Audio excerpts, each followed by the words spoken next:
Eh bien, bonjour à tous. Eh bien, aujourd'hui, on va faire une petite phase de choses un petit peu près à savoir avant Endgame. Bon, déjà, il y a des petits éléments qui circulent. Euh, on va parler des choses à pas oublier avant de le regarder, parce que c'est quand même le film le plus attendu actuellement. Je pense que je suis pas le seul à l'attendre de ouf. Enfin bref, voilà. Donc on va parler un petit peu des choses à savoir sur les pierres infinies actuellement, sur le gant de l'infini, sur Thanos et sur quelques autres éléments. Donc c'est Ashira et on démarre cette nouvelle vidéo. Donc déjà, on va commencer par des petits éléments Infinity War. Donc ce qu'il faut pas oublier à la fin, surtout à la fin, c'est déjà la moitié de l'univers a été réduit en cendres. Donc la moitié de l'univers a dit bye bye. C'est déjà le truc le plus important à retenir pour l'instant.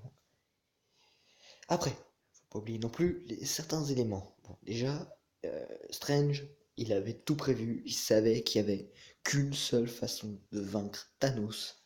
Donc on sait pas comment. On suppose que ça va être les éléments montrés par Infinity War, ce qui pète. Enfin, par Endgame surtout.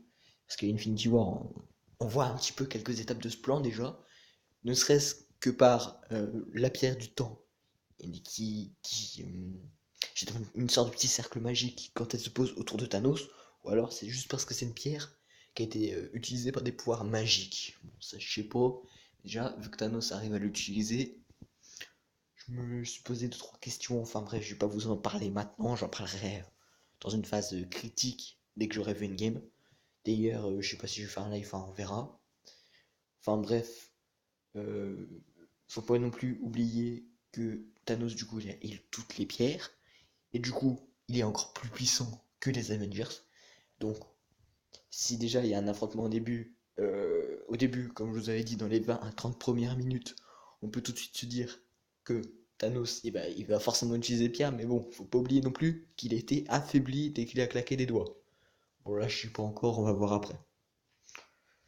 Ça va être quelque chose qui va me plaire à découvrir, je dois dire, parce que savoir que Thanos, eh ben, il risque de se rabattre au début, mais qu'il pourrait y avoir un réaffrontement juste après. Enfin bref, ça me pose des questions quand même, parce qu'en 3h1 de film, il faut quand même mettre le maximum d'éléments. Puis ensuite, j'ai vu aussi de petites rumeurs comme quoi il y aurait une scène teasée de Galactus, mais en vrai, apparemment, ça sort plutôt un poisson d'avril. Mais bon, on va pas trop se casser la tête. Sinon, je tiens à dire, Endgame, c'est ce soir, à partir de minuit 1, très précisément. Les gars, ils ont vraiment tenu à ce qu'on sache à quelle heure c'était, donc ils nous ont mis minuit 1. C'est donc Marathon Marvel Infinity War et Endgame qui sont au cinéma actuellement, disponibles quoi. À partir de 20h, 21h, il me semble, enfin je sais plus. Ça va durer toute la nuit comme ça, et puis ça va recommencer normalement deux fois. Enfin bref, juste le temps que vous ayez bien compris le film. Moi, je sais pas si je l'ai vu plusieurs fois ou voilà, mais déjà je vais regarder, puis après je vais analyser. Ça risque de prendre un certain temps, mais on en reparlera plus tard dans une autre vidéo quoi. Sinon, bah, il y a beaucoup de fuites de spoilers potentiels, notamment sur Gamora, qui... Non, pas sur Gamora, Nebula. Putain, les deux, elles ont presque le même nom. Enfin bref, sur Nebula, qui pourrait effectivement porter le gant de l'infini, mais j'ai vu plusieurs images avec Professeur Hulk. Attention, là, on est dans une grosse phase. Donc ce sera non pas ni Iron Man, ni Nebula, mais ce serait vraiment Hulk qui mettrait le gant de l'infini. Enfin, il y a plusieurs images confutées comme ça. Qui mettrait le gant de l'infini. Aussi une image qui est futée comme quoi Thor, en un moment, on le verrait plus vieux. Bon, là, pour le coup, je sais pas vous, mais je trouve ça bizarre. C'est le cas de le dire. C'est un petit peu bizarre. Enfin, bref. Il y a d'autres éléments aussi. Parce qu'il faut pas oublier que les pierres d'infini, si on les détruit, ça mène à des conséquences. Voilà déjà les conséquences. C'était Thanos. Il pourrait savoir qu'il y a quelqu'un qui veut les récupérer. Et du coup, eh ben, il est conscient quand même de ce qu'il fait. Donc si ça se trouve, il sait que quelqu'un va vouloir les récupérer. Si ça se trouve, il a toujours le gant de l'infini. Si ça se trouve, il a encore une pierre, genre la pierre de l'âme, pour pouvoir parler à Gamora, mais il a peut-être détruit toutes les autres pierres.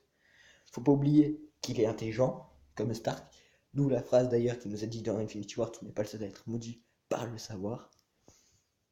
Mais déjà, euh, si c'est si c'est comme ça que ça va se passer, si c'est lui qui détruit les pierres, on va devoir assister à quelque chose d'impossible dans le film. Et là, c'est vraiment très prise de tête et what the fuck. Enfin bref, je vais pas trop non plus entrer dans les détails, parce qu'après, c'est trop de spoil aussi. Si jamais des fois il y a des trucs qui sont réalisés dans mes théories, je vais pas trop faire de spoil. Enfin bref. Donc, qu'est-ce que nous avons d'autre comme petits éléments? Attendez, je recherche parce que j'avais tout préparé.